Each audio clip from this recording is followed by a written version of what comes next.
J'ai grand plaisir à vous accueillir aujourd'hui pour vous présenter le rapport de la Cour des comptes sur la situation financière et les perspectives du système de retraite que je remettrai au Premier ministre François Bayrou demain matin, avant de le présenter dans la foulée aux partenaires sociaux. Je rappelle que le rapport, et j'y insiste beaucoup, dont vous avez déjà pu prendre connaissance, ainsi que l'ensemble de nos échanges de cet après-midi, sont sous embargo strict jusqu'à demain 11h.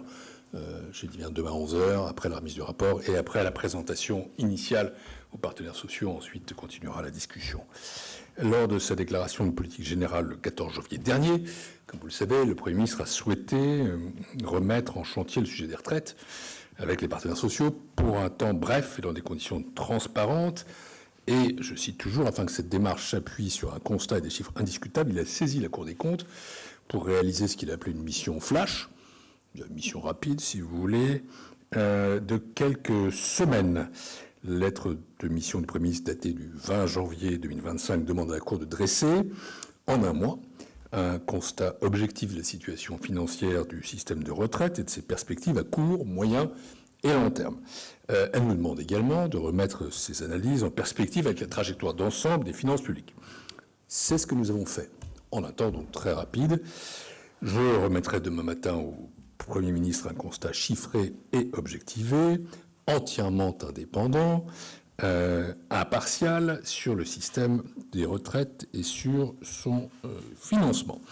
Nous examinerons également, dans un rapport distinct, qui sera remis au Premier ministre en avril prochain, les effets des retraites sur la compétitivité de l'économie française et sur l'emploi. On comprendra que, dans le délai, compte tenu des données dont nous disposions, ces sujets ne sont donc pas traités dans le rapport qui vous est présenté. Nous avons pris une telle commande comme un signe de confiance envers la Cour des comptes, et ça montre, si besoin était, combien nous sommes reconnus par nos concitoyens comme un tiers de confiance, objectif et neutre dans le débat public, et nous prenons cette marque de confiance d'autant plus sérieusement que nous savons que le sujet est crucial pour notre démocratie, pour notre modèle social et pour nos finances publiques. C'est d'abord un enjeu démocratique, parce que ça concerne directement ou indirectement l'ensemble des citoyens. Il y a aujourd'hui en France 17 millions de retraités déjà, 4 millions de bénéficiaires de pensions de reversion, ce qui est considérable, mais c'est aussi un sujet qui concerne les actifs, parce qu'ils cotisent au sein du système français de retraite, dit par répartition, qui est fondé, on le sait, sur une solidarité intergénérationnelle, et parce qu'ils seront aussi, nous serons aussi, à la retraite dans un futur plus ou moins proche. C'est aussi un enjeu pour notre modèle social. Notre système donc est par répartition, ce qui veut dire qu'il dépend du rapport entre le nombre de cotisants et le nombre de retraités. Or, les déséquilibres démographiques entre ces deux populations est croissant. Il y a de plus en plus de retraités et de moins en moins de cotisants. Le fonctionnement par répartition exige enfin une gestion rigoureuse de l'équilibre financier du système pour en assurer la pérennité et l'équité entre générations. C'est la raison pour laquelle les retraites sont un enjeu de finances publiques absolument majeur. La France consacre, et ce sont des chiffres que vous trouvez dans le début du rapport, près de 14% de son PIB aux dépenses de retraite. C'est plus que ses partenaires, c'est 4 points de plus que l'Allemagne. Le système a connu des réformes successives dans les dernières décennies, notamment pour contenir l'augmentation des dépenses, mais les crispations, pour le dire gentiment, qui apparaissent lors de chacune de ces réformes montrent bien qu'il s'agit d'un sujet semblable à aucun autre, qui provoque l'intérêt, voire les passions sociales. En somme, les modalités, le fonctionnement, la situation financière de notre système de retraite sont un sujet complexe, technique, sensible, mais essentiel, qui touche directement à notre pacte social et intergénérationnel, à la façon dont nous sommes une société au fond. Pour répondre à la commande du Premier ministre, nous avons créé une formation ad hoc, regroupant plusieurs chambres de la Cour, dont j'ai moi-même, je le fais pratiquement jamais, présidé la collégialité. Ce qui veut dire qu'une équipe de magistrats, spécialistes dans le domaine des retraites et des finances publiques, a travaillé sans relâche, on peut dire cette fois jour et nuit, vraiment, et week-end compris, pour faire, c'est pas une caricature, c'est une vérité, pour faire aboutir ce travail en un peu plus de 3 semaines. C'est un temps record, et je suis très fier, je veux le dire, du résultat obtenu pendant ce temps. Je souhaite remercier publiquement les membres de l'équipe. Merci au président de la première, 5e et la 6e chambre, donc Karine Camby, Sophie Thibault, Bernard Lejeune. Je remercie également la contre-rapporteure Mathilde Lignot-Leloup qui a pris quelques jours de congé mérité, le rapporteur général Nicolas Fourier qui est là, ainsi que les nombreux rapporteurs Yves Guégano, Jérôme Brouillet, Jonathan Sapen, Vincent Chevrier, Vincent Dalmen, Nicolas Lerue, Axel Mébon, une équipe en vérité plus masculine que féminine, il faut le dire, mais nous avons pris les spécialités là où elles étaient. Notre rapport poursuit un objectif essentiel qui est d'être une base utile et indiscutable, et chacun de ces deux mots compte pour moi, dans la poursuite de négociations entre partenaires sociaux qui seront, je l'espère, fructueuses. Pour nous assurer de remplir au mieux cette exigence d'utilité, j'ai rencontré moi-même l'ensemble des partenaires sociaux, un par un, qui participent à la conférence. J'ai aussi rencontré naturellement Gilbert Sett, le président du corps, et M. Marette, qui va animer la discussion. Avant d'entrer dans le détail des constats et des conclusions de la Cour, je veux revenir en quelques mots sur le périmètre que nous avons choisi et sur la méthode que nous avons adoptée. Et dans un domaine aussi technique et sensible, ce sont des éléments essentiels à la compréhension du système. D'abord, le périmètre de notre rapport inclut tous les régimes de retraite obligatoires, conformément à la commande du Premier ministre. Comme chacun sait, l'organisation de ce qu'on appelle le système de retraite est complexe. Les droits acquis pendant la carrière et les pensions par super retraités relèvent d'une quarantaine de régimes en France qui ont des règles et des situations tout à fait distinctes. Pour analyser l'état et les perspectives des régimes de retraite obligatoires, la Cour les a regroupés en 6 grandes catégories.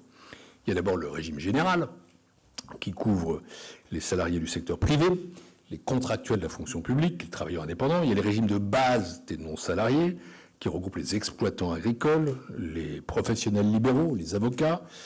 Il y a le régime des fonctionnaires civils et militaires de l'État. Il y a les régimes spéciaux, c'est la SNCF ou la RATP, par exemple, qui sont en voie d'extinction. Il y a la caisse de retraite des fonctionnaires territoriaux hospitaliers, la CNRACL. Et enfin, il y a les régimes complémentaires obligatoires, notamment l'AGIC-ARCO. En revanche, nous n'avons pas examiné en détail dans ce rapport les régimes et dispositifs facultatifs, ce qu'on appelle surcomplémentaires ou supplémentaires. La méthode, maintenant, conformément à la demande du Premier ministre, notre rapport répond à 3 grandes questions pour éclairer, c'est en ceci que nous voulons être utiles, la délégation permanente des partenaires sociaux, on ne l'appelle plus le conclave, et les aider à aboutir à un accord. D'abord, question 1, quel est l'état actuel et précis du financement du système de retraite, tout régime compris? Nous avons analysé l'état général du système et régime par régime pour l'année 2023, car ce sont les dernières données disponibles.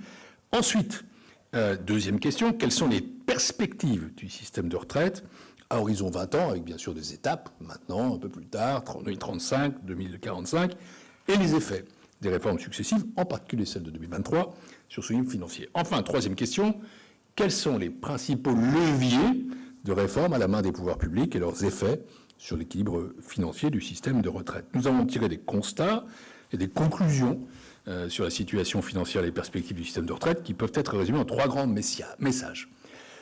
En premier lieu, la Cour constate un léger excédent du système de retraite en 2023 grâce aux effets d'une succession de réformes, mais aussi, il faut le dire, du fait de l'impact de l'inflation. Mais cet excédent global ne doit pas masquer des situations très hétérogènes selon les régimes. C'est l'objet de la première partie du rapport. De surcroît, cet excédent est tout à fait temporaire. Car, et c'est le deuxième message, les projections réalisées sur 20 ans montrent une nette dégradation de la situation financière du système à horizon 2045. En vérité, les perspectives se dégradent fortement dès 2024 et le besoin de financement va croissant pour le système de retraite, malgré la réforme de 2023. C'est la deuxième partie du rapport. Enfin, pour rétablir l'équilibre du système de retraite, plusieurs leviers de réforme existent, notamment, nous en identifions 4, l'âge d'ouverture des droits, autrement dit l'âge légal de départ à la retraite, la durée d'assurance requise, la durée de cotisation, le montant des cotisations et les conditions d'indexation des pensions. Et nous analysons les effets d'une variation de chacun de ces leviers dans la troisième partie de notre rapport, et ils ne sont pas les mêmes en termes de montant, de temporalité et d'effets sur l'économie. Je voudrais remercier les administrations et organisations qui nous ont appuyés dans cette mission, car nous sommes appuyés sur elles. D'abord, j'ai rencontré, je l'ai dit, le secrétaire général, le président du corps, Gilbert Sett, la direction générale du Trésor, qui nous a aidés sur toutes les simulations économiques, la Caisse nationale d'assurance vieillesse et la direction de la sécurité sociale. Et nous avons travaillé en excellente intelligence avec ces acteurs. Nous n'avons pas refait nous-mêmes la lampe à huile. Nous avons plutôt pris en compte ce qui existait. J'entre à présent dans le détail du premier grand message de notre rapport, qui est qu'en 2023, le système de retraite était légèrement excédentaire grâce à une succession de réformes avec des situations hétérogènes. Plusieurs constats. D'abord, nous constatons que le système de retraite obligatoire est globalement favorable aux retraités par rapport aux pays comparables, grâce à un effort de financement très élevé. La France consacre près de 390 milliards d'euros aux dépenses de retraite, ce qui équivaut à 14% de son PIB, et c'est en effet 4 points de plus que l'Allemagne. Les retraités bénéficient en France d'une situation financière relativement favorable par rapport au reste de la population. Par exemple, leur taux de pauvreté est inférieur à celui des actifs, même si de fortes inégalités existent. Il y a bien des retraités pauvres, mais il y a moins de retraités pauvres que d'actifs pauvres. Avec une pension moyenne de 1 626 € brut par mois fin 2022, le niveau de vie des retraités est similaire à celui des actifs en France, alors qu'il est un peu inférieur en Allemagne et dans l'OCDE. Une telle dépense, 390 milliards d'euros, nécessite évidemment des ressources importantes et diversifiées. En 2023, les ressources allouées au paiement des retraites étaient composées pour 2/3 de cotisations sociales et pour 1/3 de la CSG et d'impôts et taxes affectés à des régimes de retraite. La proportion de ces derniers a augmenté au cours des dernières décennies, soit pour apporter des ressources complémentaires à certains régimes, soit pour compenser des pertes de recettes de la sécurité sociale. Deuxième constat, notre système de retraite est légèrement excédentaire en 2023, alors que l'équilibre financier du système de retraite s'était dégradé de 2002 à 2010, et il s'est progressivement rétabli depuis, puisqu'en 2023, le système de retraite a même bénéficié d'un excédent qui a atteint 8,5 milliards d'euros. Je dis tout de suite que ça ne doit pas être vu comme une incitation à ne rien faire. Ce n'est qu'un point dans une séquence. Et ça tient à 3 facteurs principaux.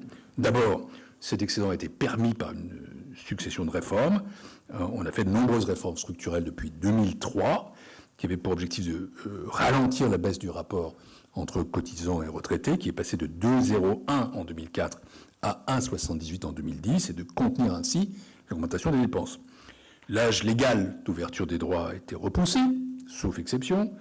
La durée d'assurance requise pour avoir droit à une retraite à taux plein a été augmentée. Ces réformes ont eu un effet qui est de progressivement retarder l'âge de départ effectif en retraite, c'est-à-dire l'âge réel auquel les personnes choisissent de prendre leur retraite.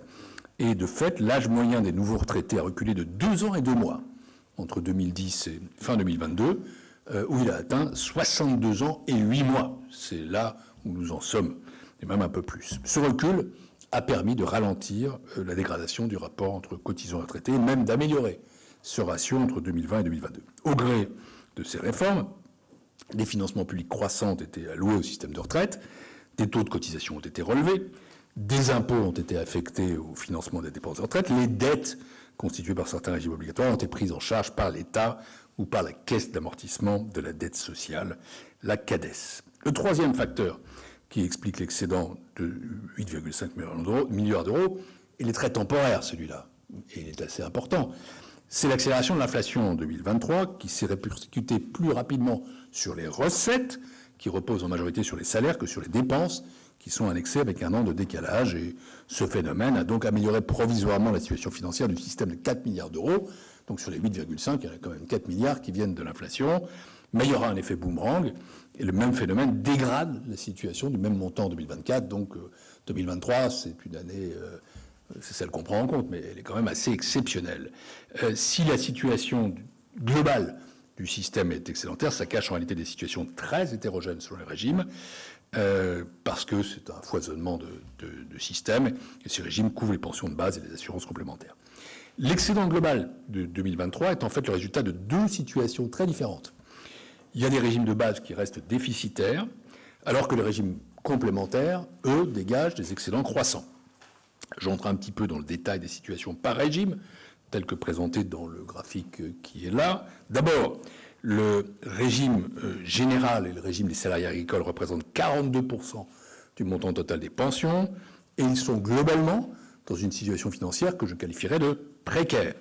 Vu le poids de ces régimes dans le système des retraites, ils constituent en fait l'enjeu principal de son équilibre financier. Le déficit de ces régimes et du Fonds de solidarité vieillesse est certes faible en 2023, à 0,2 milliard d'euros, mais il va s'accroître rapidement à partir de 2024, et j'y reviendrai. La caisse de retraite des fonctionnaires territoriaux des hôpitaux représente pour savoir 7% du total des pensions, et ce régime se trouve dans une situation critique. Le premier était précaire, là nous sommes dans le critique, du fait d'une dégradation rapide de son rapport cotisant-retraité. Son déficit atteint 2,5 milliards d'euros en 2023. Alors, des mesures ont été prises pour éviter que ça continue à se dégrader, mais c'est un sujet quand même. D'autres régimes bénéficient d'une situation plus favorable. C'est le cas des régimes des professions libérales et des avocats, qui atteignent un excédent de 0,7 milliards d'euros en 2023. De même, les régimes complémentaires et obligatoires ont vu leur situation se redresser rapidement, et leur excédent total atteint 9,9 milliards d'euros en 2023. Ce sont donc eux qui, en fait, contribuent à cet excédent global en 2023. Enfin, l'État contribue de deux manières au financement du système des retraites. D'une part, il participe à l'équilibre financier de 17 régimes spéciaux, ce qui représente une contribution d'un peu moins de 8 milliards d'euros. Et d'autre part, j'y viens parce que je sais que c'est un sujet qui passionne non pas les foules, mais les spécialistes, l'État finance le régime de ses fonctionnaires civils et militaires via une contribution qui apparaît de 45 milliards d'euros en 2023.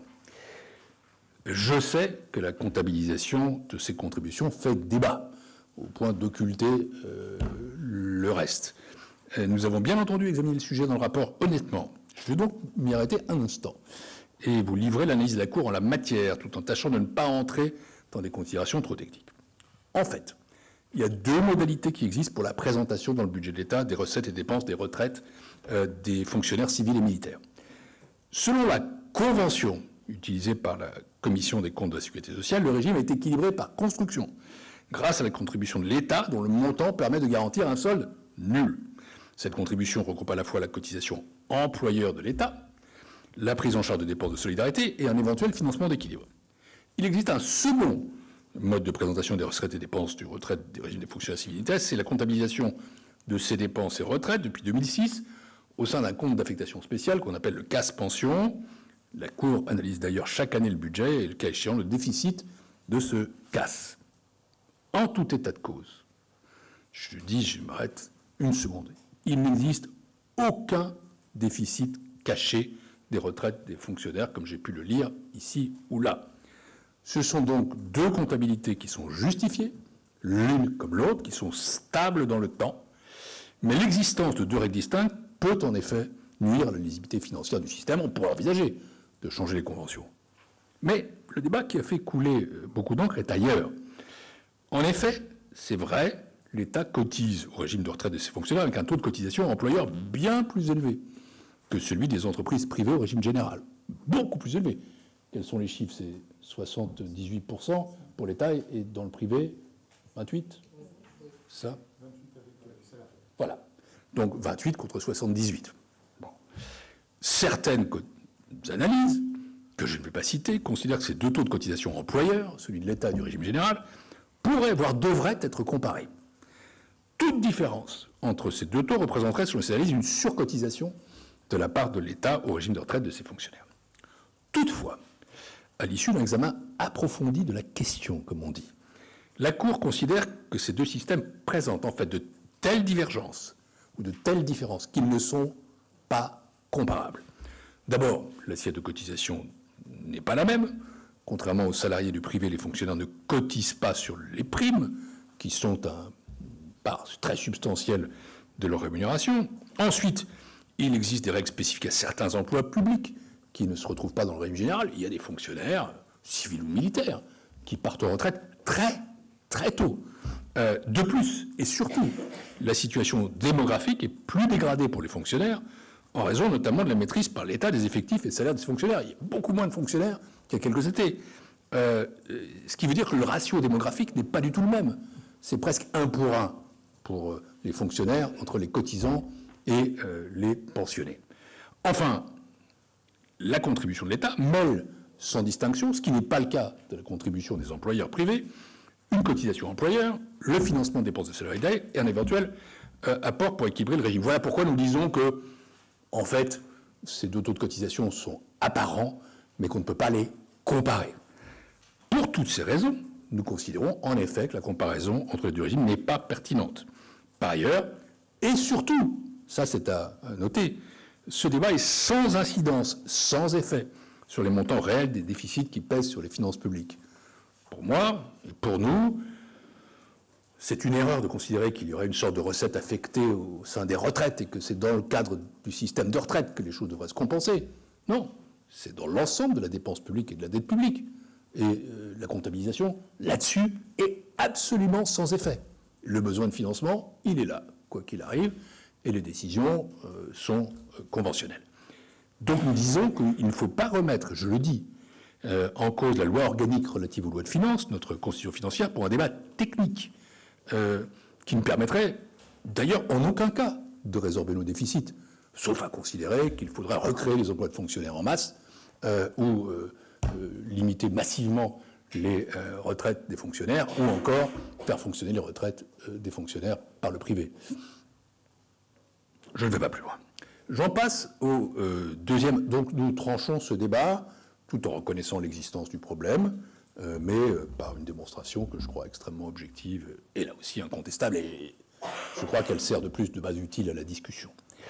Passons au deuxième grand message de notre rapport, qui est que les projections réalisées sur 20 ans montrent une nette dégradation de la situation financière globale du système à l'horizon 2045, et malgré la réforme de 2023.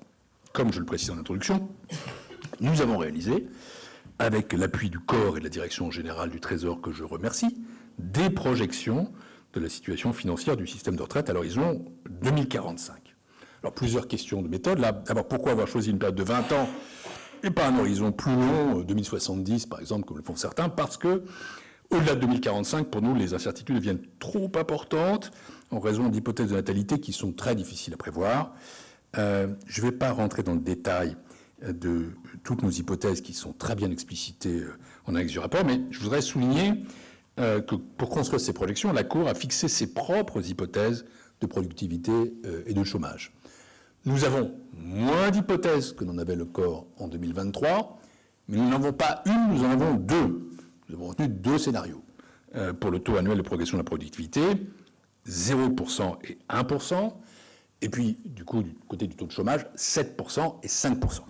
Disons que 0,7 est considéré comme le scénario principal, parce que c'est le plus crédible, le plus réaliste au vu des données observées, mais après tout, il n'est pas interdit d'espérer une remontée de la productivité et une amélioration du taux de chômage dans les 20 ans qui viennent. En tout état de cause, nous avons constaté, contrairement à une idée largement répandue en la matière, que la variation de la productivité n'avait pas une influence significative sur les projections, avec moins de 1 milliard d'euros d'écart entre les deux scénarios 2035. Donc, c'est pas là qu'on peut attendre la solution magique. C'est pas le silver bullet, cette affaire. Que ressort-il de nos projections à 20 ans?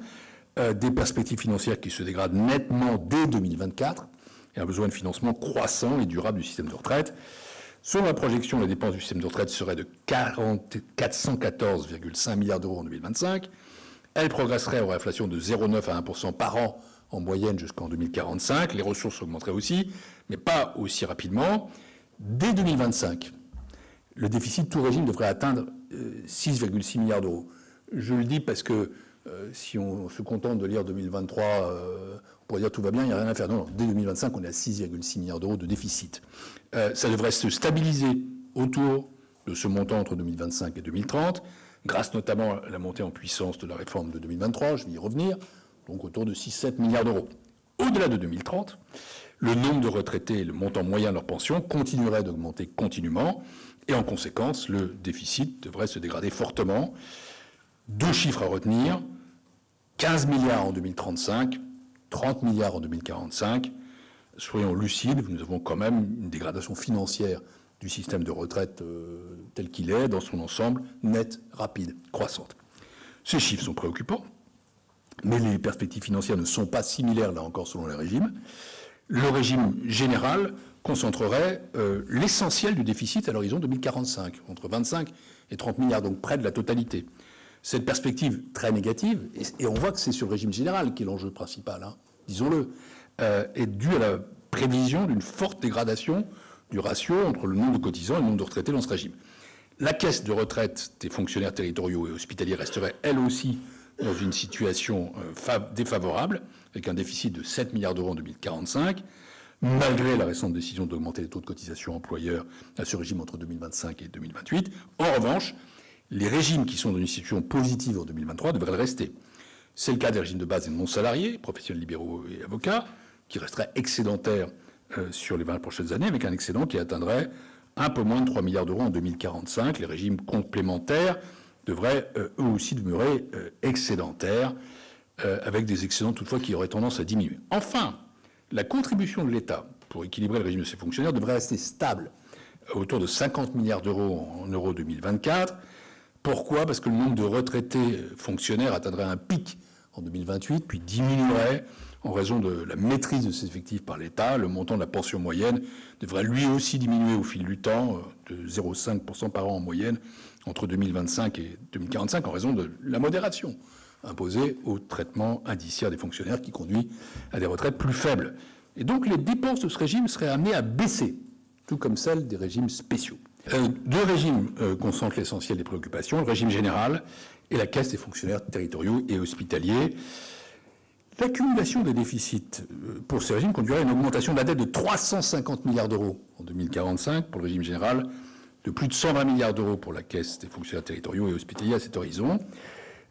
Les projections que nous avons réalisées ont permis d'examiner la situation financière du régime de retraite, tout régime confondu, régime par régime. Nous avons également examiné les effets à venir des dernières réformes des retraites, en particulier celle de 2023. On s'interroge sur l'effet de cette réforme. En d'autres termes, nous avons cherché à isoler les effets des réformes passées pour analyser à quel point elles permettent de réfréner la dégradation de l'équilibre du système. S'agissant du montant des pensions, il progresserait moins rapidement que le revenu net d'activité entre 2025 et 2045. Cette moindre progression est en grande partie liée aux réformes des retraites successives. Le montant moyen de la pension versée augmenterait un peu par rapport à 2023, mais pas autant que les revenus d'activité moyens. Les conditions de vie des retraités s'amélioreraient donc, mais deviendraient inférieures, en moyenne, à celles des actifs. Cet écart resterait toutefois moindre que celui constaté en Allemagne et dans les autres pays de l'OCDE. Nous avons aussi examiné les effets à venir de la réforme des retraites de 2023, en particulier sur l'équilibre de la situation financière du système. Nos projections révèlent un impact positif de la réforme sur l'équilibre du système à court terme, mais avec des effets de plus en plus limités au-delà. Donc à ceux qui demandent si cette réforme était nécessaire, répondons en tout cas qu'elle a des effets positifs. À ceux qui penseraient qu'elle est suffisante, la réponse est non. Elle ne suffira pas à répondre aux besoins de financement du futur. La Cour a calculé que l'impact de la réforme de 2023 sur l'équilibre financier du système, tout régime confondu, sera d'environ 10 milliards à l'horizon 2030. Par ailleurs, la réforme de 2023 devrait améliorer la situation financière de l'ensemble des administrations, donc en plus de son impact sur le système de retraite, d'un montant compris entre 8 et 14,5 milliards à l'horizon 2030, du fait de ses effets économiques, notamment des taux d'emploi, mais, disons-le quand même, ces montants-là sont très complexes à estimer. On peut avoir une très grande fiabilité sur les projections de finances sociales, sur les projections de finances publiques. Ça dépend beaucoup de paramètres économiques qui sont à préciser. L'effet de la réforme sur la diminution du nombre de personnes en retraite, grâce au recul de l'âge de départ, serait maximal en 2032. Après 2040, l'effet de la réforme serait amoindri pour plusieurs raisons. D'abord, les effets du recul de l'âge d'ouverture des droits à 64 ans se réduisent avec le temps. L'âge réel de départ à la retraite doit se stabiliser légèrement en dessous de 65 ans. Par ailleurs, la durée moyenne passée à la retraite, après avoir diminué pour les générations nées entre 1965 et 1970, réaugmenterait grâce au gain d'espérance de vie. Et cette durée passée à la retraite atteindrait 24,5 années pour les personnes nées en 1980. La durée serait donc identique à celle des générations nées en 1940.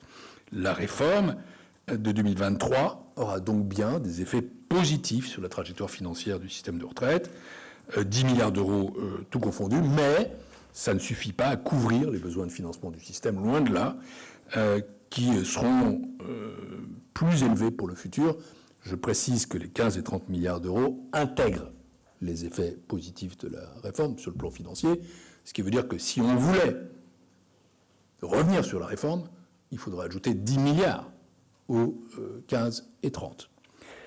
La solidarité intergénérationnelle d'un système par répartition exige, c'est sa définition, d'en assurer l'équilibre financier sur le long terme, et c'est pour ça qu'il faut maintenant agir, et ce n'est pas à la Cour, mais aux partenaires sociaux d'en décider. Toutefois, la troisième et dernière partie de notre rapport, j'en arrive à la fin de mon propos, présente les principaux leviers de réforme et leurs effets sur l'équilibre financier du système de retraite obligatoire. J'aimerais ici éviter tout malentendu et insister sur un point qui me semble très important, qui est que le rapport que je vous présente aujourd'hui ne préconise ni une réforme globale du système de retraite, ni les leviers à privilégier pour atteindre son objectif financier. Vous le trouverez, ça peut décevoir, mais je pense que c'est notre meilleure façon d'être utile.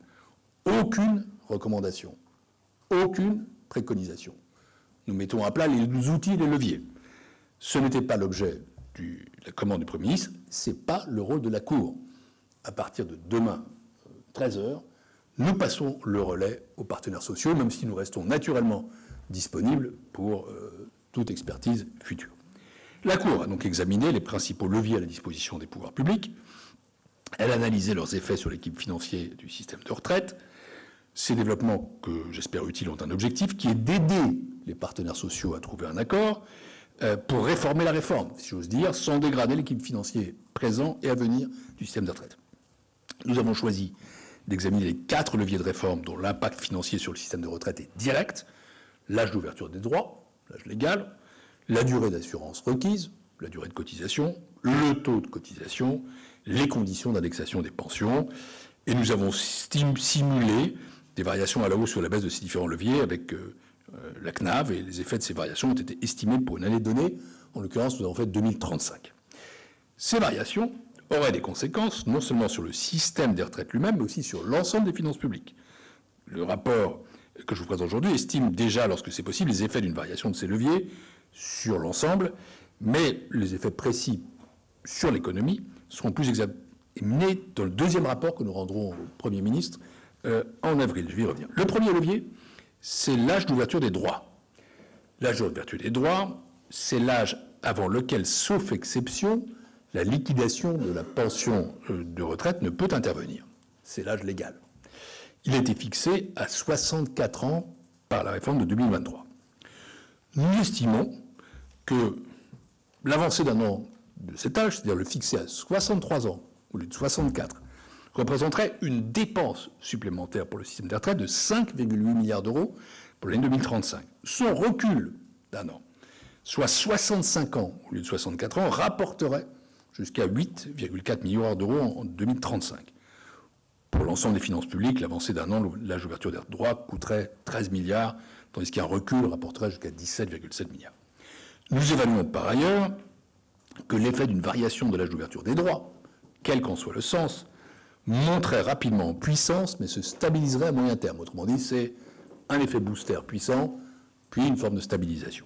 En effet, à l'horizon 2045, l'équilibre du système de retraite serait dégradé de 4,3 milliards d'euros en cas de maintien de l'âge d'ouverture des droits à 63 ans, amélioré de 8,4 milliards d'euros si celui-ci était remonté à 65 ans à partir de la génération de 1972.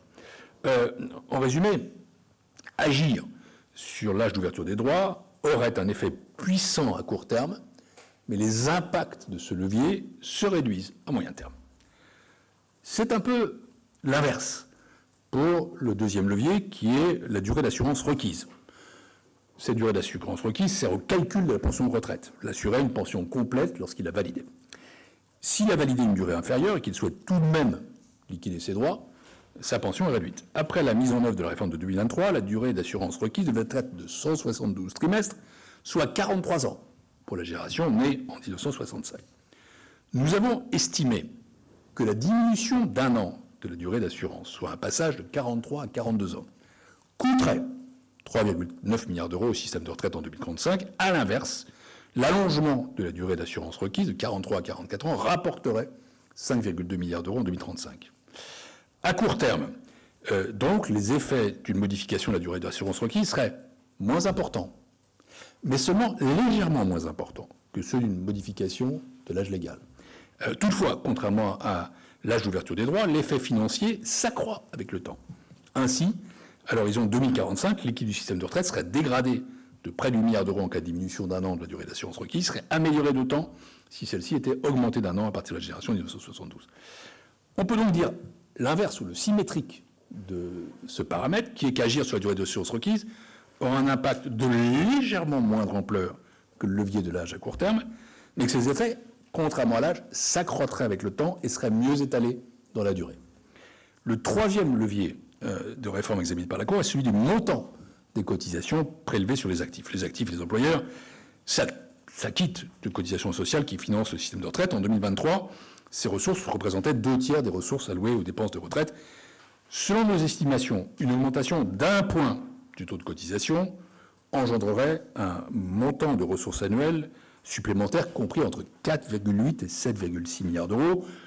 Alors pourquoi ces différences? Parce que le montant varie selon que la mesure serait appliquée sur la part patronale ou sur la part salariale des cotisations. Elle varie aussi selon qu'elle serait appliquée aux salaires sous le plafond annuel de la sécurité sociale ou ceux qui le dépassent.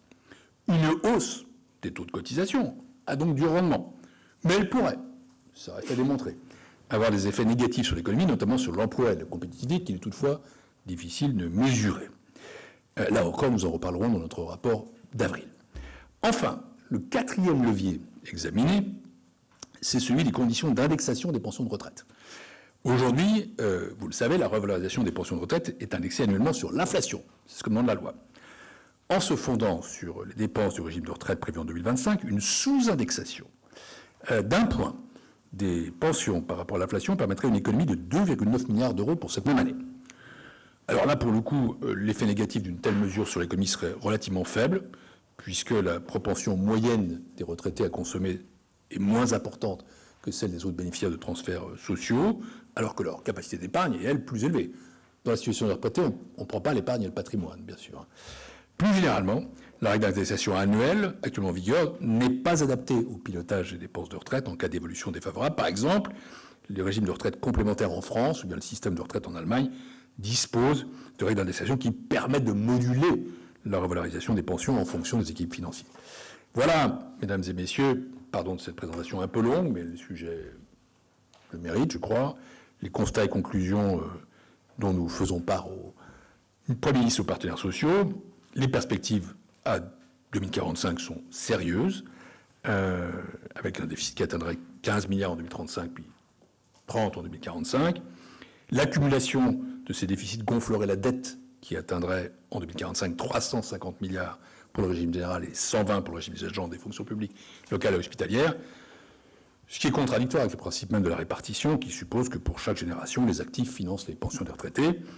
Mais nos projections permettent aussi de nuancer ce constat. D'abord, seuls deux régimes, le régime général et le régime des agents de fonction publique et hospitalière, sont en réelle difficulté à l'horizon 20 ans, et plus globalement, le système de retraite resterait protecteur pour les retraités par comparaison avec le reste de l'OCDE. Ces éléments confirment que les fondamentaux de nos systèmes de retraite peuvent être préservés si les décisions sont prises pour en assurer l'équilibre financier. Et pour ce faire, en effet, les partenaires sociaux et l'État disposent de plusieurs leviers qui ont des effets distincts en termes d'impact financier, de temporalité, de conséquences sur l'économie.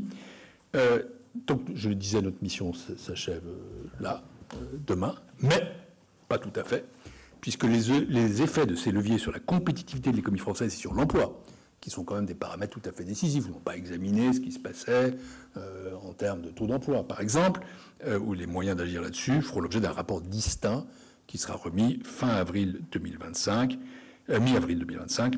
Je redis qu'il n'appartient pas à la Cour de formuler des propositions détaillées pour déterminer les conditions de cet équilibre, mais seulement de donner à chacun, et d'abord aux partenaires sociaux, les données incontestables pour comprendre ces enjeux, les principaux outils pour agir.